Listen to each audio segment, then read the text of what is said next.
Can we start now? Okay, Yeah, wait. You have to hold the bottom, don't you? Because you always support the bottom. This is very kissing. This is very I'm kiss. very aware of my garlic. I'm very sorry. I can't smell it. Breathe on me. No, I really don't want to. Breathe on me. You can smell it. I can't. Do it again. You can That smell literally smells fine. You smell like a gentle pizzeria.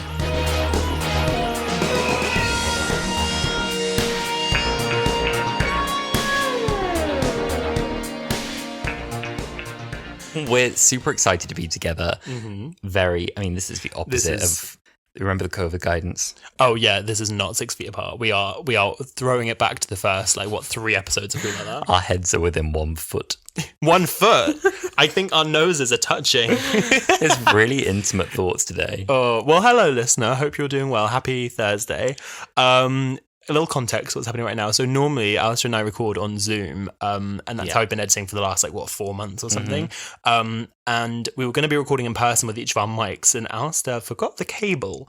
I did. I always forget something. I brought my lovely mic. We were going to sit across the room and have a chat. Mm-hmm. Didn't bring the cable, can't plug in the mic. So we are turning the one mic facing each other. You have to be quite close for this to sound good. Yeah, we were describing it as within kissing distance. Yes, so now we are within kissing distance. So picture that, gays and yes, it's when we're recording right now. It's a Sunday night. Mm-hmm. We had a little Francomanca. It was gorgeous. Nice little pizza, a couple glasses of wine. Yeah, more than a couple. 3. Which is more than a couple. We also have to preface with the fact that Alasdair can't hold his liquor, so... Oh my God, not even one bit. No, not even one bit. But this is the best episode we could do this for, because we felt like it was the right time for a treat. Yes, we've been sort of diving here, there and everywhere, and we've been doing a little bit of future, a little bit of past, and we actually put a poll out on Twitter earlier, because we knew we wanted to do a series opener, preferably sort of early in New Who, so we put out a poll, didn't we? Oh my God, we did. We put out a poll and we offered one of 4 of the new companion episodes, which were, remind me what we offered. So we went with New Earth, which obviously is not a new companion, but a new Doctor. New Earth, Smith and Jones, Partners in Crime, and the 11th Hour, I believe. Yes, and we kind of knew Partners in Crime was going to take the biscuit. Well, you say that, but I actually just checked it. So we're recording this at 10:45, and we put the poll out maybe 3 hours ago.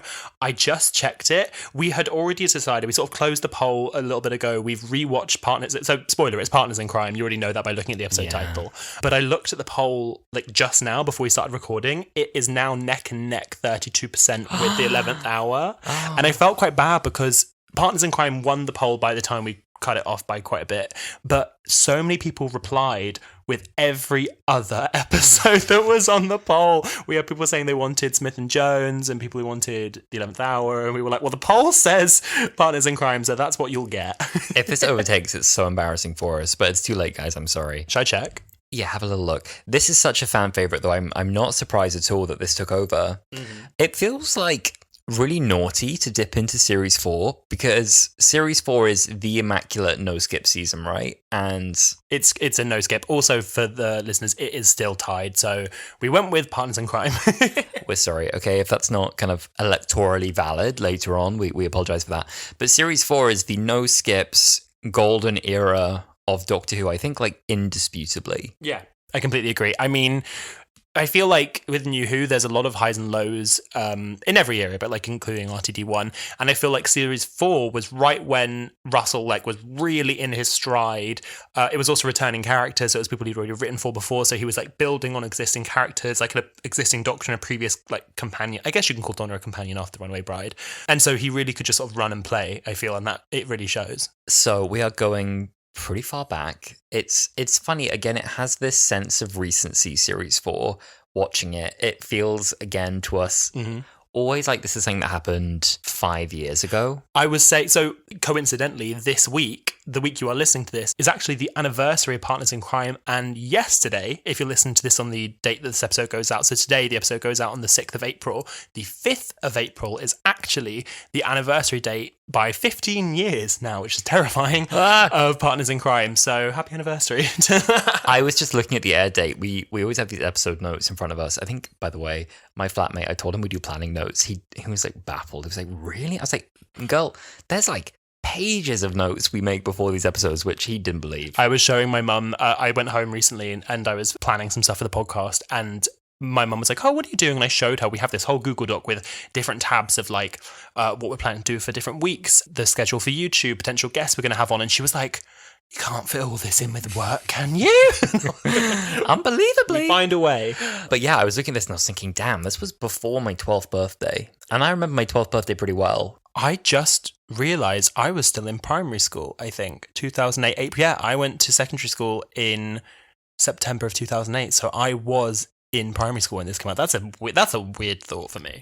To start off, Sam, do you want to give us some context for this episode? Absolutely. So Partners in Crime was episode 1 of series 4 of Doctor Who, again aired on the 5th of April 2008. It was directed by James Strong. Now, James had directed other episodes for Doctor Who already, like The Impossible Planet, The Satan Pit, Voyage of the Damned. He also went on to direct The Planet of the Dead. He's also worked on other projects such as Torchwood, Silent Witness and Broadchurch. The series opener was written by Russell T Davies, no surprise there. And this reached 8.4 million viewers with an IMDb score of, surprisingly, 7.7 out of 10, which I felt was a bit low. Why has it got that lower score? I have no real negatives for this. I mean, we'll dive into it later, but like, I think I would score this like a 9.2 or something. Yeah, I have no negatives for this. It's it's like the epitome of camp RTD perfection. It is so emblematic. Is that the word I want? Emblematic of its era. And it wraps up a lot of the goodness that we liked of that time. Why are people marking this down? I honestly don't know. And the childhood nostalgia in me wants to always say that Ten and Rose will be my favourite companion pairing of all time, because I feel like they were the ones that really like, I mean, obviously I grew up with Christopher and Rose as well, but I really was hooked with Ten and Rose and I loved the love story and stuff.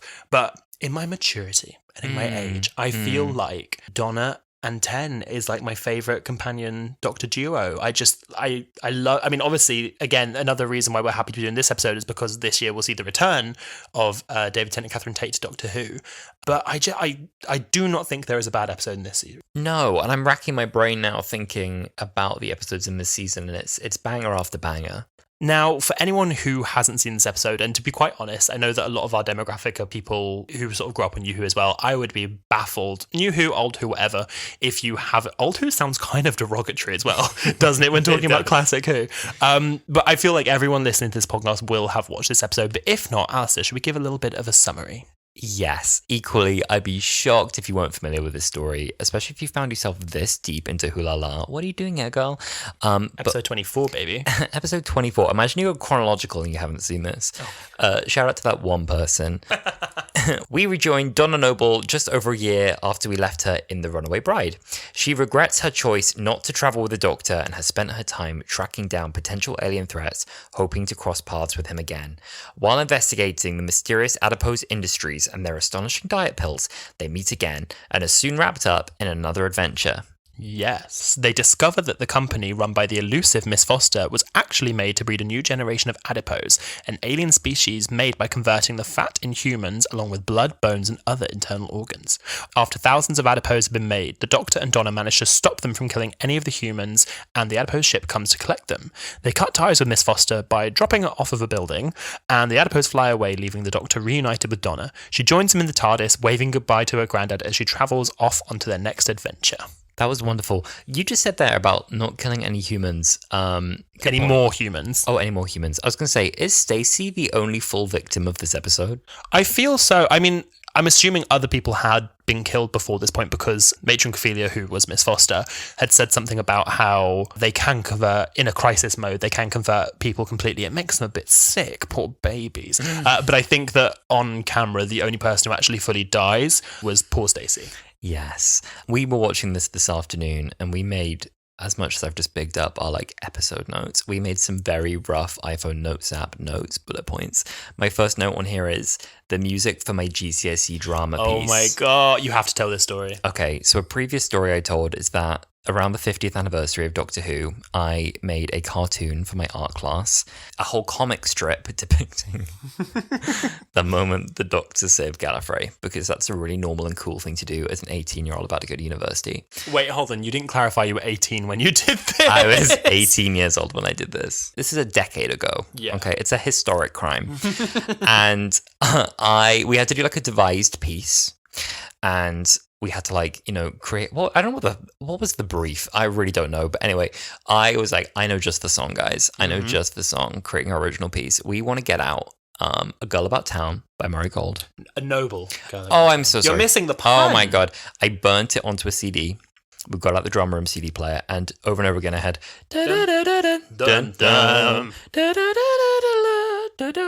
I mean, it is one of, if not my favourite Murray Gold piece, for sure. Yeah, so we had this genius piece. We had 4 of us kind of lined up in a row doing our morning routine, miming it, facing the audience.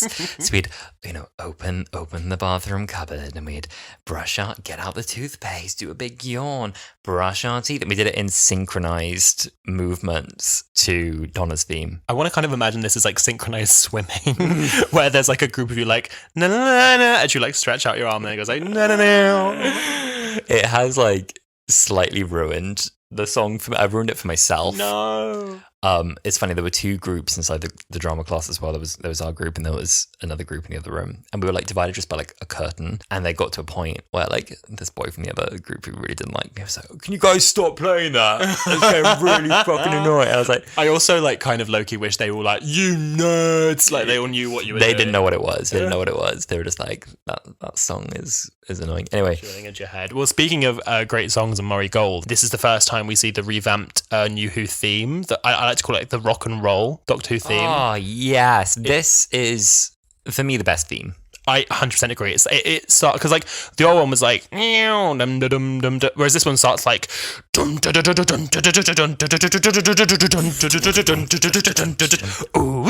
then like the real like this is the rock and roll Doctor Who theme, and I, for one, pardon my French, fucking love it. It's so good. Yes, baby. This series 1 had the best theme up until this stage. You mean out of all like classic and stuff? I think so, and I think this elevated that to another level that I don't think has been reached since. I don't want to get into like theme discourse here. I really don't. That's an episode for another time. We should do an episode where we give our personal ranking for every Doctor Who theme. Sure. Let me give you a quick whistle tour of that now, because here we go. The Series 5 theme is fine, but it's a step down. For me, yeah. Dun, dun, no, dun, what dun, I hated about that is they got rid of the dum dum dum dum dum dum dum dum, and they replaced that with the like dun, dun, dun, dun, like. One of the most important sounds in the theme for me is the da da da da da da da da da da da. But that's a new Who edition. I don't feel like they did that in the old ones. I don't think that one was there either. I could be wrong, and a theme fan is going to come for us. We get these every so often as well. We get a DM on the gram. We get a correction every so often. We do. Every like few weeks, and by the way, we appreciate that.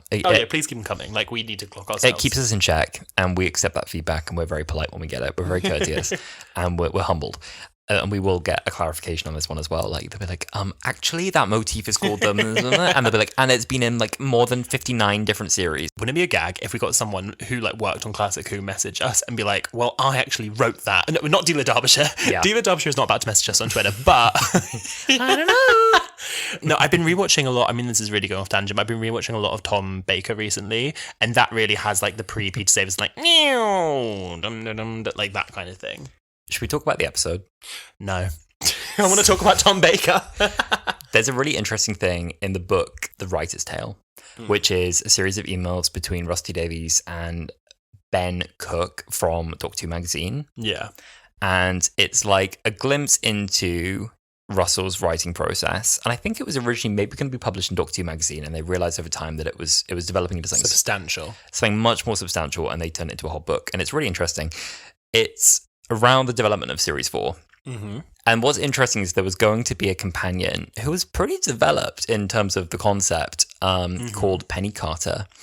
And they had a very complete concept of what Penny would be. And she was going to be a slightly older companion, a much more like mature companion. Mm-hmm. She was really going to have her shit together. She was going to be somewhere in her 30s. She, I think, was going to be a journalist, potentially. I feel so, because I know where you're going with this. And I think they took aspects of her and then put her in this. I think, yeah, the Penny aspect in this, which is the journalist, which made it into the episode, I think is a bit of an homage to the character that never was.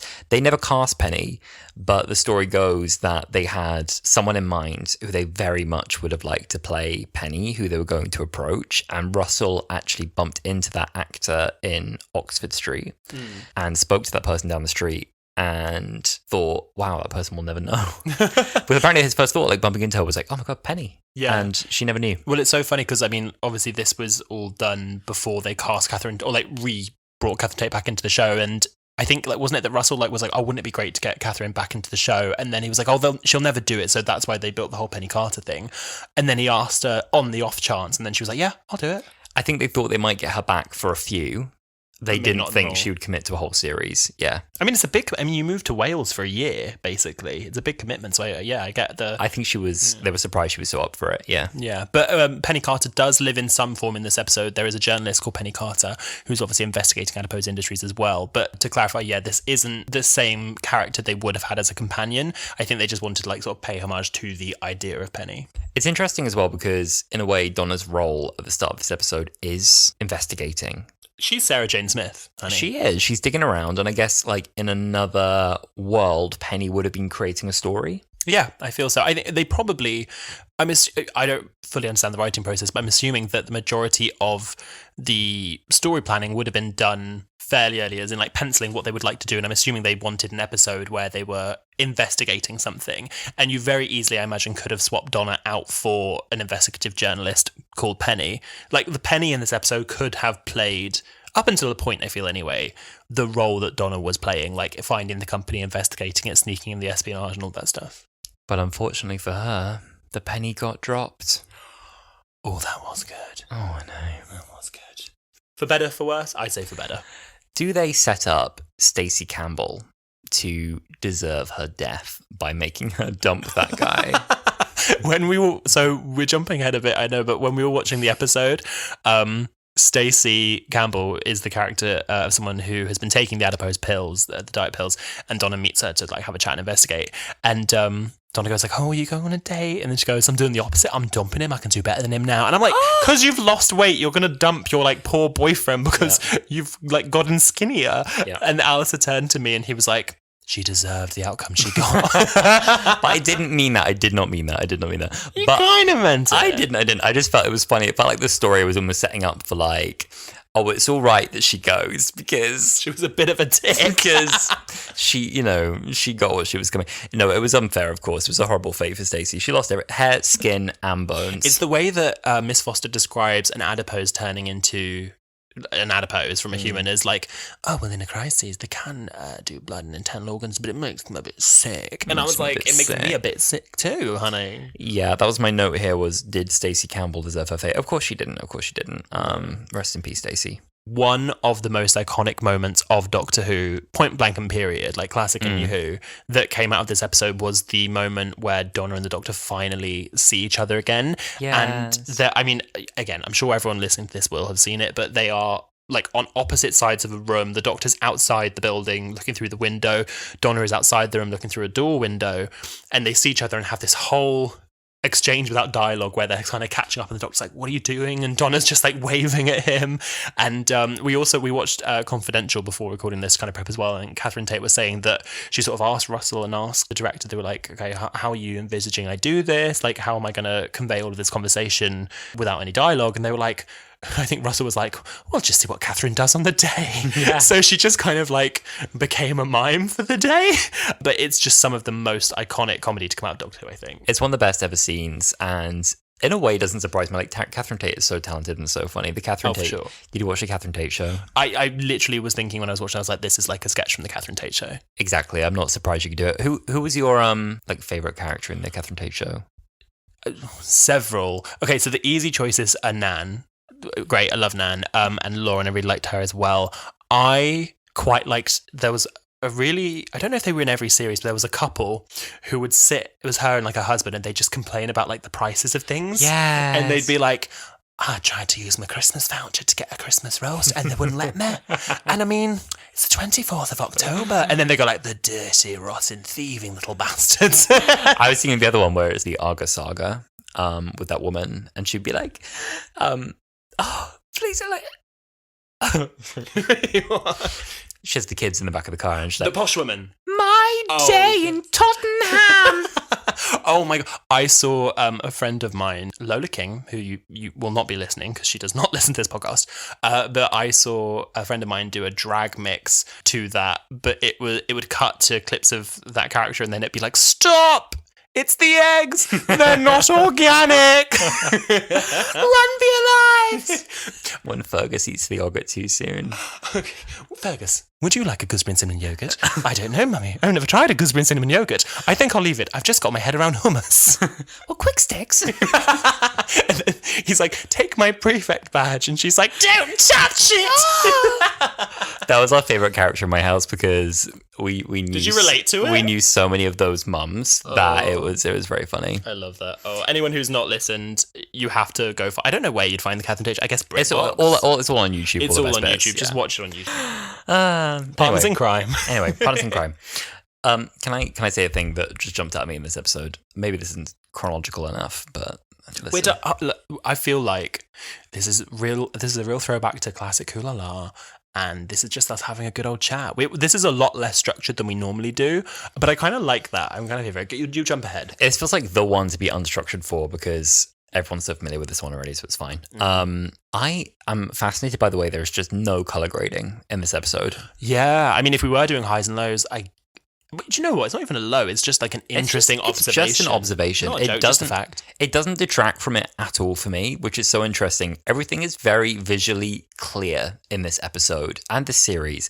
You have I don't know how to describe this. Nothing is trying to be artistic in these shots. Functional cinematography. I think that's what I call it. It's like you could cut aside from a modern EastEnders into this, and it would look pretty consistent. Do you know what I mean? There's no... Later series of Doctor Who, I feel like, maybe like Series 8, Series 9, like really started to try, and I guess Series 5 as well a bit, but really... Series 5 tried to be more cinematic. Series 5, I feel like, tried to be more cinematic, but they didn't get the good cameras and stuff until maybe 6, and then 8 again, like, started more... The time where I, like, truly noticed Doctor Who becoming amazing was the Chibnall and Jodie era. Like, that was when I was watching and I was like, they've got incredible cameras, incredible shots, like, this looks like cinema. But yeah, I didn't really think about it until you pointed out when we were watching. It's very functional viewing, I feel. Yeah, they changed the style a lot in Series 5 and then upgraded it again, I think, big time for Series 7. Yeah. And then I think that stayed fairly consistent at a degree until... maybe Jodie's era, there was another big visual shift. They changed, like, it's things like the aspect ratio they changed as well. It became a lot more like cinematic.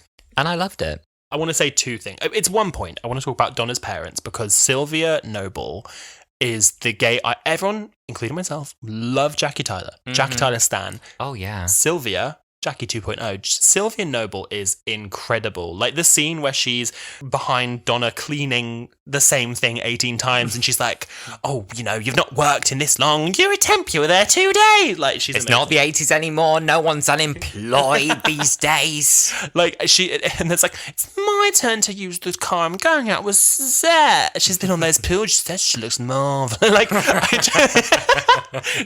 I love her so much. She's like, up the hill. He's always up the hill. She's just like blindly oblivious, but like super happy living her life, and like I just love her. And I guess like her parents and granddad I want to talk about, but I want to talk for a second about Geoffrey Noble.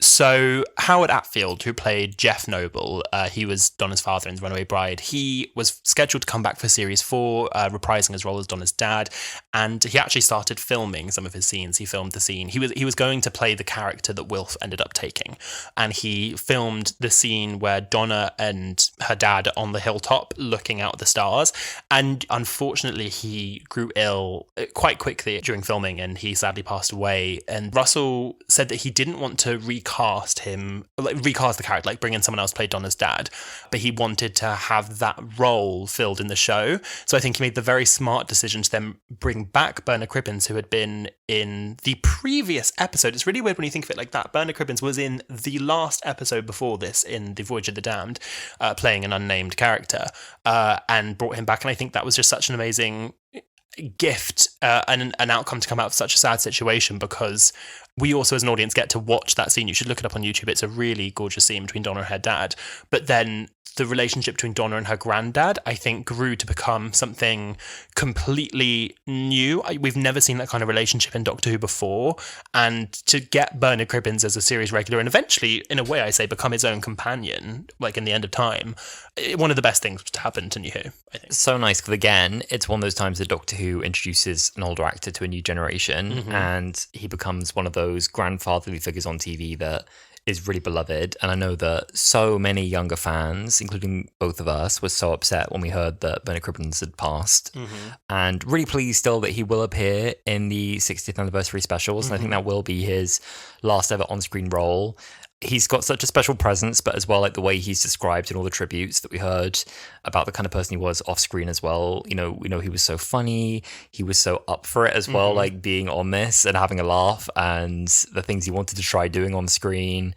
It's a fantastic character. I feel like Wilf just brought so much, like, it's really interesting because like you said, they don't often bring an older actor to a younger audience who are watching New Who very often, and certainly not one that younger audience members connect with so much. And I feel like he had such like a youthful spirit, like especially like the end of time. He's like jumping about and he's chatting with Minnie, and I am so excited. I remember when the filming photos leaked for the 60th, when it was Bernard Cribbins, Catherine Tate and David Tennant filming in Camden, and he's in the wheelchair being wheeled into the TARDIS, and I can just imagine like a little, I think they were running like a little funny chase scene into the TARDIS, either running away from something or running into it for some reason. And like I can imagine Bernard getting into the TARDIS and being like, oh, you've cleaned up in here or something like that, or just as dirty, because he made that comment. And I'm so excited to see him back. I think he was one of the Noble family, just all four of them, are such a great addition to Doctor Who. All five now, yeah. Rose Temple Noble, 6, I guess, as well, with Donna's husband. Good Lord. It's just never growing family. But they're fantastic. I want to talk about the adipose. May I? You may. A couple of things that made me laugh, but I didn't notice before. One you pointed out, which is that they sound like Teletubbies. They really do that, like Teletubby noise. Like they really sound. I guess like baby noises, right? But they sound a lot like Teletubbies. Yeah, it's like synthetic baby noises. Okay, yeah. Second of all, is that when the two guards, there's only two guards in this, which is so funny. They're way overarmed and they both have machine guns. But when they come out of the van to collect the adipose, they get this like net out of the van, which I thought was so funny. Like they're just gonna like grab them with a big net. Yeah, literally they get a big black net out, and they scoop them up and they shut them in that box, which is pretty funny. Third thing, off tangent. This isn't now about the adipose; it's about the guards. I know where you're going with this. I have a note written, which is just right guard is a twonk. Which, but it's true, he is. It's a really important note. I pointed out during the rewatch, and I was like, "Oh my god!" Like one on the right is quite a twonk. He's the younger one. If anyone's unclear, he might not always be on the right. And this is a really well structured thought, yeah. And everyone's like, "No, he's not. He's not. He's not." And I was like, "No, look." And then he came up again. And I was like, "Oh my god, yeah, what a twonk!" And that's the whole thought. Yeah, no, I mean, I had never looked at the cards like that before, but I will never not look at it like that now. Do you know what's so funny is he probably has a Battles in Time card. Oh my god. 50 points to the viewer listener who can find the Battles in Time card for Twonk Guard. I know. If he's not called Twonk Guard, what's the point? Something that definitely did get a Battles in Time card that I knew I loved, but I kind of forgot about until we were rewatching this episode, is the sonic pen. There's that really camp scene where the Doctor's like, oh yeah, no, she'll never stop us unless she's got a sonic device, which is very unlikely. And then she is strutting in her platform high heels, they're probably Louboutin, and then whips out the sonic pen and she's like, out of my way. And I remember you could buy, like, we were talking about weird merch recently, and I think there's a whole other episode there somewhere. You could buy the sonic pen as a, like, just as a toy, and it was one I never got and I always wanted. There were so many weird toys out of here. Like, you get the adipose, like, stress toy and minifigure, like, so much. I had the adipose stress toy and I looked it up, and apparently the origins of this is Milk, who were doing the VFX, actually created their own stress toy, like, in-house. Yeah. And that was the origin for the toy, and I had it, and it was cool, it was cute. It was made of a material though that was so rubbery and sticky. I remember it was like covered in dust. I can fully imagine that. It was like, you know how like silicone foam cases go really nasty after a bit? It was like that, like mega. It was so sticky and gross, but I guess very true to an adipose. Very true to an adipose. I remember I always wanted it, but I had a weird thing. I guess I was a size queen. I remember looking at it and I was like, this is not to scale. Like, the adipose are bigger than this, and that like stopped me wanting to get it. Yeah, the adipose are really cute though. We also had another theory on the adipose, which is Is this the adult adipose theory? yeah, we were like, oh, I wonder what like the adult adipose on the ship looked like. Like, what did the first adipose family look like? And you pointed out that an adipose appears in the end of time. the end of time in David Tennant's last episode, but it's on a bar in outer space with Captain Jack having a drink, and we were like, oh my god, they've got kids in the bar. And I was like, no, wait. What if they don't have kids at the bar? Maybe they just don't age. They just don't grow. And all of the adipose, including the parents. What? Okay, you need to explain to me because I think I kind of missed out. We were doing some research into the adipose for this, and Alistair just taps me, and there's a TARDIS wiki page of a comic like drawing of an adipose like holding a mic as if he was a news reporter. What was that? I don't know what that was. I think the adipose do not appear, right, which is a travesty, by the way, in any like extended media. And I love how we both synchronized on the word. That was really odd, but that was internet. I quite wow. like that. And the one time it does, it's clearly like not a serious thing. Yeah, there's like an adipose reporting the news, and I love that as well, the way that TARDIS Wiki does this. It had like a footnote that was like, at least one adipose speaks English, and it's because of that scene. Like, it's like, so funny. I was like, oh, I wonder what the context for that is. And it's like an adipose reading the news is the funniest thing. Oh, speaking of reading the news, I don't think that she features in this episode, but talking about the adipose, in Turn Left, when the adipose invade New York, our girl, Trinity Wells, is the one reporting on it. I know we bring it up all the time, but I feel like people need to talk about it. It's not too late. If they've not filmed it, they can do it as an add-in. Are we going to be seeing the Trinity Wells resurgence in RTD2? God, we better be. She's the one consistent thing that I need back so strongly. What was the fact I had before that she'd played? Was it? She played Muck in Bob the Builder. That's bizarre, isn't it? That's what? Do you reckon she's English? I actually don't know. I think she is, and that's an American accent as Trinity Wells. They are giving us the codes. Oh, well, I mean, before Class, she was the only actress to appear in every single Doctor Who spin-off series, like, and the main show. So, can we also talk about a stand-up performance? Yeah. Can we talk about Sarah Lancashire? Oh, yeah. I can't believe we've not spoken about Sarah Lancashire. Let's go. So, I don't know if her species is a human. It's a humanoid. I guess not a human. I was under the assumption no. Like, she was brought... She's not a part of the adipose family. She was, like, hired by them, but I assume she was humanoid. She must have been hired for services she offers off-world. She was fabulous. I've just got off the back of watching all of Happy Valley. Mm-hmm. And, what a performance. And now I'd seen a video of her meeting Camilla, as in... the Camilla Parker Bowles. Camilla Parker Bowles. And I was like, oh, what the hell is this? Because the way she's speaking to her, she has like a strong RP accent. She's like, oh, nice to meet you. Rah, rah, rah. And I was like, whoa, what? And I was you just assumed that she was like from Lancashire. I really thought this was how she spoke about like, fuck you. And I was like... She was in something recently where she played Julia Child, the chef, and she's doing like a weird like, sort of transatlantic-y, Frenchy American accent. Yes. And I mean, honestly, the range. Sarah Lancashire truly is one of the most incredible British actors. Like, when I think of actors like that, I think of Olivia Colman, I think of Maggie Smith, I think of Sarah Lancashire. And this was another great performance. I think this was the first thing I'd ever seen her in. And again, I also had seen her in Happy Valley and so many other things. And yeah, phenomenal performance. I loved how she was just serving looks the whole time. The red lipstick, the way she spoke. And I loved the little gag that she had where she was like, oh, did you not? I thought my name was a hint. I chose it well. Foster, as in foster mother, like the delivery, like it's so good. She's so poised all the way through, like even up to the end when the plan has kind of been foiled. She never gets... She doesn't break a sweat. No, and what's funny is I realised as well, she chases the Doctor and Donna up like 12 flights of stairs. You see them from the outside. She ran up the stairs, got to the top, and she breaks into a slow walk. She's not out of breath. No, not even a little bit. She just calmly goes over and then starts playing with the Sonic. And she does my favourite thing ever where she says the title of the episode in the episode. She's like, Partners in Crime. And I was like, oh, she said the thing. She said the Angela Bassett did the thing. Sarah Lancashire did the thing.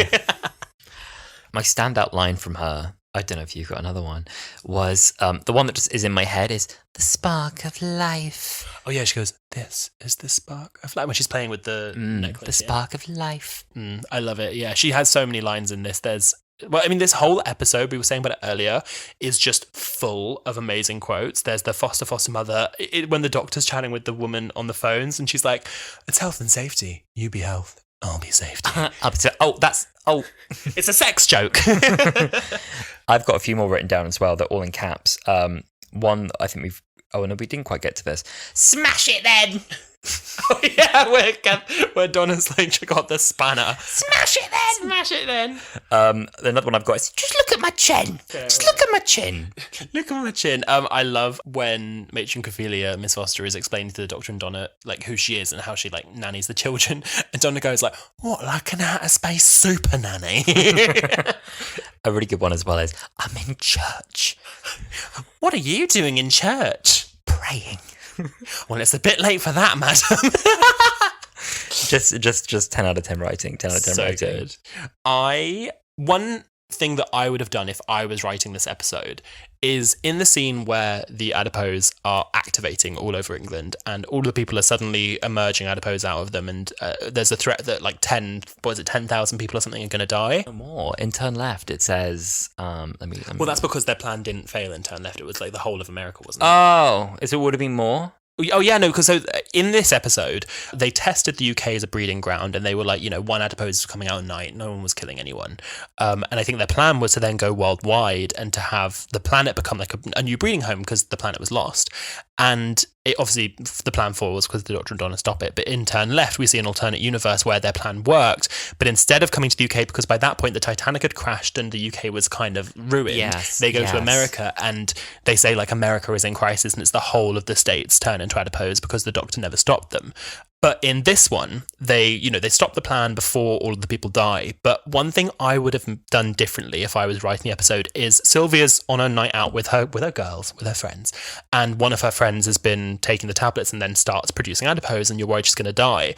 I would have had Sylvia on the pills because they could have had her say like I'm just gonna lose a little bit of weight or something like that, and then have the threat be, obviously Donna's unaware, but the threat be that Sylvia might die because she's a character the audience already know, we like her by this point, and then I think it would have added a lot more stakes for the audience to be like, oh like crap, they really need to get this sorted. I agree. I think that would be nice. It would have been a good threat actually in the context of especially maybe if they played up more Donna having fairly recently lost her dad and unaware maybe going to lose her mum as well, you could have added in a double threat there. I think so. I remember reading somewhere that Russell was saying he debated keeping the scenes that they had filmed with Donna's dad and writing into the plot the death of her dad and having that like build her to become a stronger character.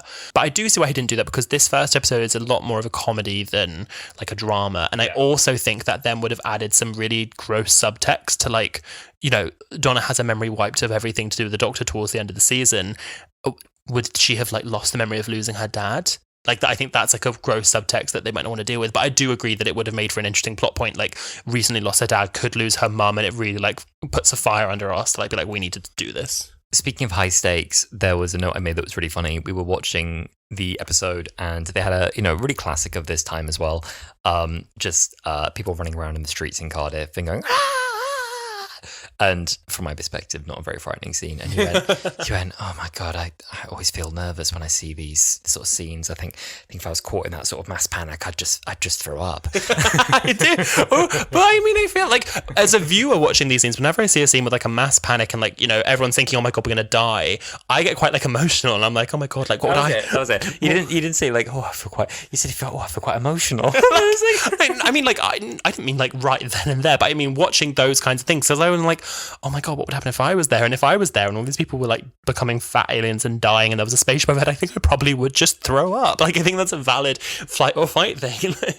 There are so many little funny moments in this episode, as we know, but I love when the spaceship is flying in to like pick up all the children. Wilf, his whole thing is that he's like looking to space and he's like, we'll get to space one day. There's people out there. And it's such a funny scene where he's looking at his spaceship, but just looking the wrong way. And the spaceship is like directly behind him, but he's got a head and making noise. Like, he's like, and he's like listening to opera or something. And he's just completely oblivious, looking the other way. I thought it was so funny. Yeah, poor boy. Next time. Next time. So towards the end of this episode, we get a couple of really great scenes. One of them is when Donna has decided she's going to travel, well, she wants to travel with the doctor, and the doctor has to kind of give her the warning of like, it got complicated last time. I don't want that. Like, that was my fault. And he's basically saying, I just want to travel with a friend. And he goes, I just want a mate. You just want to mate. I just want a mate. It's just why not mate with me, sunshine. You're not mate with me, sunshine. It just is such it like almost feels ad-libbed. Like the way they say it, but I know it wasn't. Tell you what, they really do Martha dirty in this episode. There's not only the last time it got complicated, and it does at least acknowledge I ruined half her life, but then she fancied me. So yeah, the doctor is saying like, Martha, she fancied me, and then Donna turns to him and goes, "Mad Martha, that one, blind Martha, charity Martha," and they just do Martha so dirty. Like, I think Martha is like one of the most strong, independent companions that we've had, and they just seem like they make her seem like a hapless romantic. Like, they're just like, Martha. It's funny. It's almost as if it was like an in joke about like, all right, yeah, guys, we acknowledge like you guys didn't like Martha. No one liked Martha, and it wasn't that. Like, she's like, I'd say like the strongest fan favorite to come back. It's so funny because at the time I didn't love Martha, but I think it's because I loved Rose so much. I was like, you're here taking Rose's spot.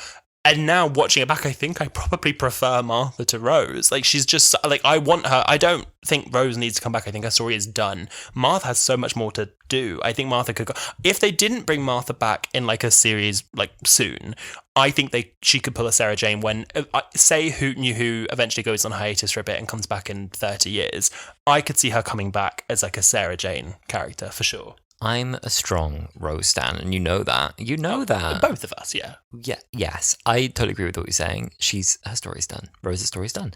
I don't need her back, personally. I'm happy with the body of work she's completed. I love Billie Piper, Billie Stans for life. How she was like, oh yeah, like a Rose side spin, I'll be a rat up a drain pipe at that. If it was 4 episodes and set in London, because I'm not going to fucking Wales anymore. She was just like, no, I'll do the most low effort version of that I can do if they pay and if I don't have to go anywhere. Let me ask you this as well. Who would you rather be stuck in a room with in an alien invasion, Martha Jones or Rose Tyler? What, Rose Tyler like post Dimension Canon or like Martha Jones? Like, when are we talking? Because Rose Tyler has been exploring the universe and going to different like multiverse and stuff, and like she has a gun, but Martha has like a military mind, and so probably Martha. I'll say it's probably. Let me think. Right, so like. Certainly not the 19-year-old Rose, where she's like, there's no one else who knows about aliens except me. Like, okay, let's compare. Think about both of them in their second series. Okay, so you have Rose Series 2 and you have Martha in Series 4. Oh, Martha Series 4, I'd say, for like 100%. And then, okay, next, you have them. Okay, fine. You know what? Another comparison. That both of them in their first series. Martha. Right, okay. The medical student. Well, and then think about them now. Okay, so you've got, Defender of the Earth Rose working for, Parallel Torchwood, and you've got current Martha working for Torchwood Stroke Unit. They're pretty matched now. I think they're pretty matched. I don't think I could decide because Martha's much more, attuned to my world, but Rose has literally like traveled the multiverse. Yeah. And mostly met like Clives, I guess. Yeah, met This is Clives. a big Finnish thing. We haven't listened yet. Yeah, we need to dive into that. But speaking of Rose, do you remember where you were when you saw the end of this episode? I don't remember it, but I remember the feeling. I remember vividly. I'll lay it out for you, audience. I'll lay it out for you. Let's be intimate. I was at my friend Emily's house. We were all up in her bedroom, second floor. We were watching the episode, loving it. I love Doctor Who. They all know I love Doctor Who. The episode comes to an end, and Donna's going to go in the TARDIS, she's going to go on adventures, and she goes to that blonde woman and she gives her the keys, puts it in the bin, which is a weird choice, but we move. And then when she turned around, and at the same time you saw Rose's face and the Doomsday theme plays, my heart lit for joy and also sunk, and I was confused because I said, like, we all knew that she was coming back in that season. It had been announced that Rose was going to be in Series 4, but none of us expected it to be in that episode. And I know that when they did press viewings of the episode, they cut that scene out so that it didn't leak, and it was one of the few times, especially doing exterior filming, that they have managed to keep a secret like that from the viewers, and it was just so worth it. Having a surprise like that, it was the return of Rose was so amazing, and it's obviously a precursor to like the bigger return in Turn Left. I was gagged. I was stunned. I still get chills looking at it. I must have returned to that scene so many times.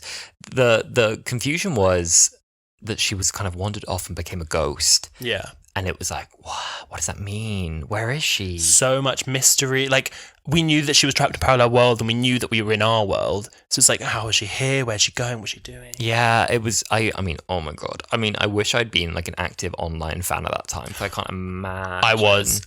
So... I 11 years old. No, I was, specifically for Series 4, and this is a question for the audience, because I know I've spoken to you about this before and you don't know about this. Does anyone listening remember the website Planet Gallifrey? Because I was huge. So Twitter wasn't a thing, like Facebook, it wasn't really a thing. And there was a website called Planet Gallifrey, which was like a blog where people would post, or like that people would send to the person who made the website, and the person would post it, filming leaks, which now would just end up on Twitter for Doctor Who. And I remember watching the scene in The Stolen Earth where the Doctor gets exterminated and Rose and Jack run up to him and like pick him up and help him. I remember watching someone had filmed that, like a fan who was there while they were filming, and watching that, so I knew that was going to happen.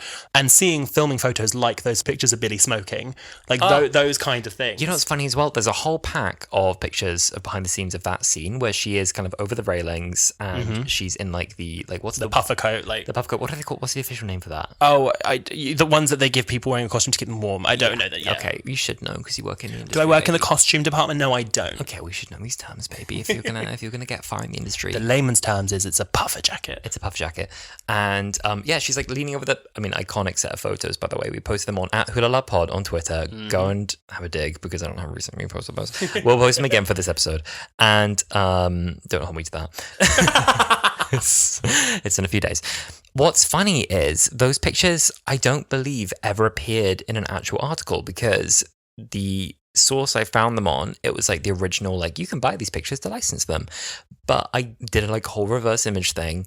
I can't find them in any articles. I don't know if they ever actually got sent or if they managed to like, maybe they embargoed those pics. I don't know if you can do that though with someone else's photos from a public space. I know, because they took the photo. Like when a paparazzi take a photo of someone, they then own the photo. The person in the photo doesn't own the photo. So maybe it's a false memory that I saw those smoking photos, but I definitely would see like I have a vivid memory of seeing that extermination video. And I was trying to find all the leaks I could about Rose, because it was specifically Rose coming back that made me so excited. But yeah, thrilling return. And also on the line of that as well, this episode and this series as a whole, we know that Russell likes to do whole season arcs, but this whole series was filled with Easter eggs, and this episode is much the same. They mentioned that the adipose breeding planet was lost, which then gets led to the missing planets later in the series finale. Mm-hmm.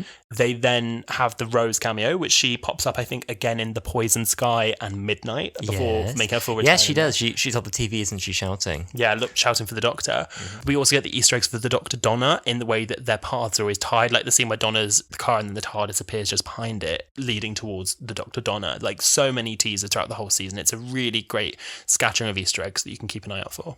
I love the idea that he put in here about them like being bound together with this like shared fate, and so physically they kind of are tied together, ending up in the same places. I think it's just a really neat and easy to kind of conceptualize idea, isn't it? It is. Do you think when they come back for the 60th, do you think it's going to be more of the whole Doctor and Donna being tied together storyline, or that destiny is over and it died with the Doctor Donna? This is a new thing. It's interesting. I wonder, because they could very easily say, oh, we thought it was just the Doctor Donna, but there's more, we're not done. Yeah. What I like to imagine is going to happen is that there's going to be some situation they're like, oh my God, this is it, we screwed it. She's going to see my face and she's going to die. Skinny man! Skinny man! No, what's funny about the skinny man scene, though? We're talking now about the trailer for the 60th anniversary. In that, Donna's mum is trying to hide the Doctor from Donna. What's interesting, though, is it almost looks like the Doctor's trying to get past her. I think that at this point, something's happened, maybe not even with Donna directly, but something's happened with the Doctor where he's aware that Donna can see him again and Donna's getting her memories back.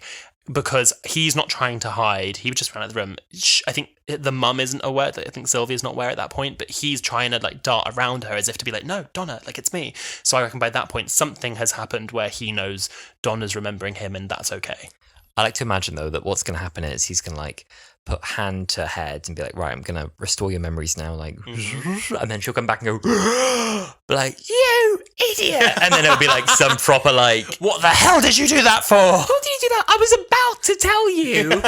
There's another way we can do this. Yeah. You didn't have to wipe my I was going to tell you. how to get around this. And then do- you wipe my memories, you plum, and it'll be, You do realise I'm a lot smarter than you. Yeah. Like that. I'd like to imagine that she was going, when she was going, like, no, it was a bit more like a, there's another way we can try. And then she got cut off. It would be really funny. But then I imagine there'd be a resolution with that. Oh, ultimately, I'm grateful because I found Sean and I've had my daughter and I think so. I've had a normal life here where I'm safe. And I never would have stopped if that hadn't happened. I think that will be I hope, and I think this is everyone's hope as well, that with the 60th, Donna doesn't end it without her memories. Like, I hope that this is, because I know that some people, obviously it was a good ending, and if that was all we got, that would have been great, but so many people wanted a happy ending for Donna. They felt she deserved it. Don't know why. No, I'm kidding. But I hope that Donna will get her memories back, and that will be done. Like, drawing a line under that, there won't be any going back on that. And she'll have these little adventures with the Doctor, and it'll be amazing. And then the Doctor might be like, do you want to come with me? And she will then say, I would have travelled with you for the rest of my life. I said I would, and I would have. Yeah. But now, being forced to be on Earth, I have my husband, I have my daughter, exactly like you said. And I now want to stay here. And that then gave her the peace. So now she has her memories. She knows who she is. She knows how important she is. But she knows that she has now ended up with the life she didn't know she wanted, but it's the life that she deserved and the life she needed. I really hope it's that as well. Yeah, it'd be nice if she could keep her memories without keeping kind of the hybrid time lordiness. Yeah, the trauma. It doesn't seem, from the leaks and stuff, it doesn't seem like it's the Dr. Donna, because she's kind of a bit posher. Like, she's like, oh, the binary. Like, it's Donna Noble. Yeah, I think so as well. Alasdair. Yeah. Do you want to play a little game of Camp or Damp? Are you ready? Yes! Okay, Alasdair, Camp or Damp. You be health, I'll be safety. Camp or Damp? Oh, you be health, I'll be safety. Workplace harassment's always damp. He's not a colleague. She thinks he is. True. Oh, fair. There's something camp about it, but okay, yeah, that's fair. And outer space, Supernanny. Camp or Damp? Camp. Supernanny in itself is camp. Do you imagine the real Supernanny in outer space? Oh my god, what's it? That's not acceptable. It's not acceptable, it's acceptable. That's not acceptable. You guys are in a crisis. I'm on my way. I'm on my way. Oh my god, David Tennant and Catherine Tate returning to Doctor Who. I'm on my way. I'm on my way. That was so camp. And finally, I'm waving at fat. Camp or Damp? It's camp, and your delivery was really camp and very accurate. I liked it. I also, let's throw in one more. I don't think you're going to ask about this one, but I think the entire portrayal of Miss Foster, everything Miss Foster did. The poise, the red lippy, the sonic pen, the strut, the wry smile. I low-key wish that Sarah Jane had the sonic pen and she had the sonic lipstick. I think that would have really... The red lippy. You know what? It would have made more sense as well, because Sarah Jane's a journalist. True. She should have had the pen, and who had the red lipstick? Not Sarah Jane. Sarah Jane never. She would always be like, just my colour. I'm like, I do not see anything but a bare nude on you, Sarah Jane. I kind of went into Moira Rose then. A bare nude on you, Sarah Jane Smith. Sarah Jane Smith, you do not look to be wearing a lot of mascara. Nobody's ever going to forget you, Sarah Jane. Well, any fun facts for me this week, Sam? Yes, I do have some fun facts for you. Did you know that Miss Foster was originally going to be called Miss Rattigan? It was changed because Russell T Davies thought that it better encapsulated her motherly roles to be called Miss Foster. And that was why the name was then later used in the Sontaran Stratagem, surname Rattigan, with Luke Rattigan. I can't credit Russell T Davies with any particular genius there for surname Foster and being like, Russell felt this gave him more motherly feel. Oh no, really? I feel like... I was going to say, I feel like Russell wrote it. He did write it. He did. But literally verbatim, I imagine him saying, like Julie Gardner, Foster, as in foster mother. Oh, and she said, oh, very good, Russell, very good. Put that in the show. Pop that in. One fun fact, which I guess it's not really a fun fact, but I found interesting, is that this episode is actually set in 2009 because of the whole thing with aliens in London and World War III. The Doctor Who timeline is always 1 year ahead of where we are. So I always assume it's in 2008, but it's actually always set a year in the future. Is that always has that carried on? I feel like that would have stopped with series 5 because they never specified when the Doctor met Amy, came back to adult Amy. He never specified when that was, so that could have then been 2010. But everything in Russell T Davies' first era after Aliens of London was always set a year in the future. It's quite fun to imagine that he overlapped himself for a year as 2 doctors. Possible. Good. Possible. It's stranger things have happened. Stranger things. I've had so much fun this episode. I've had so much fun. I had fun watching. I had fun discussing. You've really made me laugh today. And it's not just wine. Thank you for the clarification. That's all right. Well, there we are. Thank you for joining us on It's this been nice to be ride. back together in person again, very close together. It has. I mean, I'll tell you this, like, for people listening to this, editing a podcast is a little bit tricky. Oh my God, it's so hard. It- I've had to let go of being kind of a pedant about audio because it's just not possible. When we first started doing this podcast, we used to like send versions over to each other and have like all these notes and edit things down. You've kind of had to, like, both of us had to become a bit more lax with it. But doing it on Zoom, it's easier in that you have your 2 different audio tracks, but there's just something about being together and chatting. There's something about being a foot apart from each other adds a certain weight to your opinions. Staring someone dead in the eyes. Our eyes are like 30 centimeters away from each other right now. I think 30 centimeters is quite generous. Generous. It's intense. This has been an intense app. It has, but I have really enjoyed it and I hope you all have too. I've enjoyed sharing this space with you and you, listener. And you, listener. And as always, we would love you to continue the conversation. Reach out to us on Twitter, Instagram, and TikTok, all of which are at Wholala Pod. And you can also rewatch old episodes of the podcast, also on YouTube at Wholala Pod. And if you enjoyed today's episode, we'd really appreciate if you could follow us on whichever platform you're on and please rate us. 5 stars would be super ideal. If you've got a minute to do it, if you want to leave some text and just be like, yeah, slay, cunty, then that'd be great too. Thank you so much for listening, and we will see you again next week for another episode of Wholala. See you soon. Bye!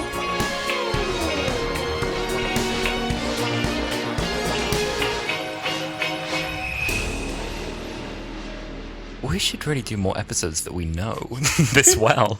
Yeah, exactly. We really should. There's so many episodes we do for this podcast where we're doing research. His name is Jonathan, I think. The director's name is, well, I'm not sure. It was 50 years ago now. But I loved it. I'm not sure what came before or after, but I like the style.